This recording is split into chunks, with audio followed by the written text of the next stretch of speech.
Hey everyone, have you ever felt that gut-wrenching moment when the person you trust the most shatters your world? I have. And I want to share my story, not for pity, but to show how sometimes the quietest response can be the most powerful. My wife Sarah and I had what I thought was a picture-perfect life. We'd been married for 10 years, built a home, and shared countless dreams. She was my everything. The laughter we shared, the late-night talks. It all felt so real. But over the past year, something shifted. A distance grew between us, a coldness that I couldn't quite put my finger on. It started with small things. She became secretive with her phone, always angling it away from me. "Just work stuff," she'd say with a dismissive wave. The late nights at the office became more frequent. The business trips started piling up. I tried to talk to her, to ask if everything was okay. Each time she'd get defensive. "Why don't you trust me, Mark? You're being so needy." Her words were like little cuts, making me question my own sanity. Was I just being paranoid? I wanted to believe her. I truly did. So I pushed my doubts down, convincing myself that this was just a rough patch every marriage goes through. The turning point came on a Tuesday. I had a terrible toothache and left work early to see a dentist. On my way home, I decided to surprise Sarah at her office, maybe take her to lunch. As I pulled into her company's parking lot, I saw her car. But she wasn't alone. She was in the passenger seat, laughing with a man I recognized as her boss, David. It wasn't the laughter that broke me. It was the way he leaned in and kissed her, a long, lingering kiss that was anything but professional. And she kissed him back. My world stopped. The air left my lungs. I felt a strange mix of white-hot anger and an icy numbness. My first instinct was to jump out of the car, to scream, to confront them right there. But then something held me back. What would that accomplish? A messy public scene? More lies? More denials? I just sat there, my hands gripping the steering wheel, watching them as if I were watching a movie about someone else's life. Then, I slowly backed my car out of the lot and drove away. The toothache was gone, replaced by a much deeper pain. That night she came home humming, a little too cheerful. "How was your day, honey?" she asked, kissing me on the cheek. It felt like a betrayal all over again. I wanted to scream, "I know, I saw you," but I just smiled back, a hollow, empty smile. "It was fine," I said. "Just a long day." In that moment, a decision formed in my mind. A cold, calculated one. I wasn't going to give her the satisfaction of a dramatic fight. I wasn't going to let her play the victim or twist the narrative. No, I was going to do something else. I was going to watch.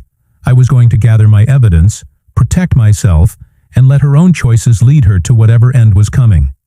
I decided to pretend I knew nothing at all. So I became an actor in my own home. I played the part of the loving, oblivious husband. I listened to her stories about tough days at work and demanding projects with David. Each lie was a dagger, but I didn't flinch. Instead, I started documenting everything. I made copies of our financial statements, noting the lavish gifts and expensive hotel stays charged to our joint accounts. I installed a simple voice-activated recorder in her car. It was a painful thing to do, listening to their intimate conversations, their plans for a future without me. They were planning to launch a new business together, using a significant portion of our shared savings as seed money.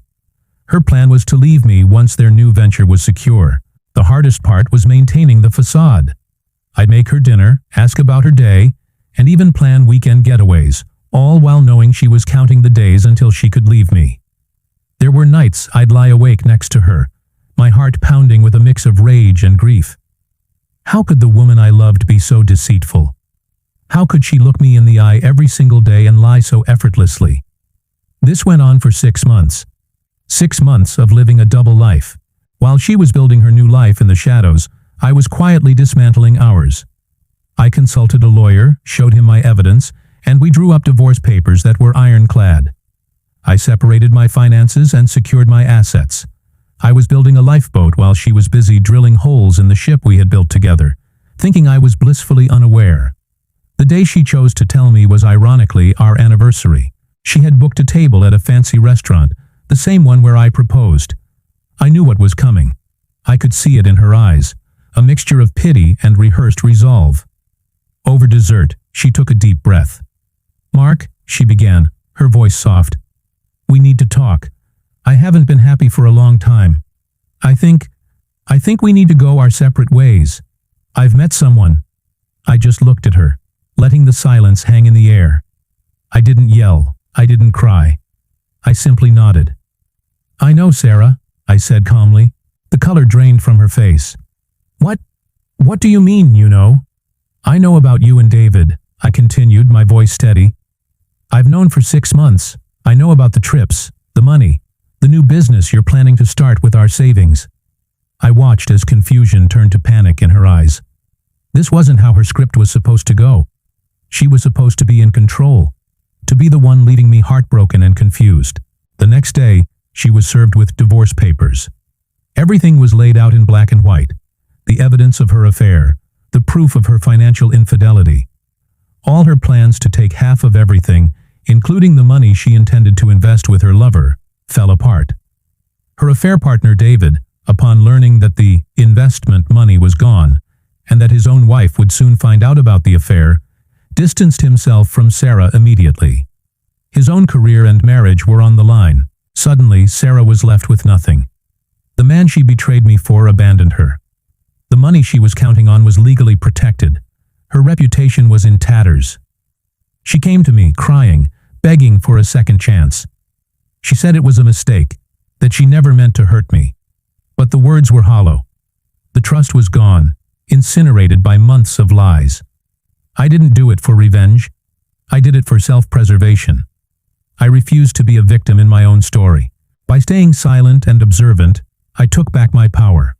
I let her actions speak for themselves, and in the end, she faced the consequences she had created all on her own.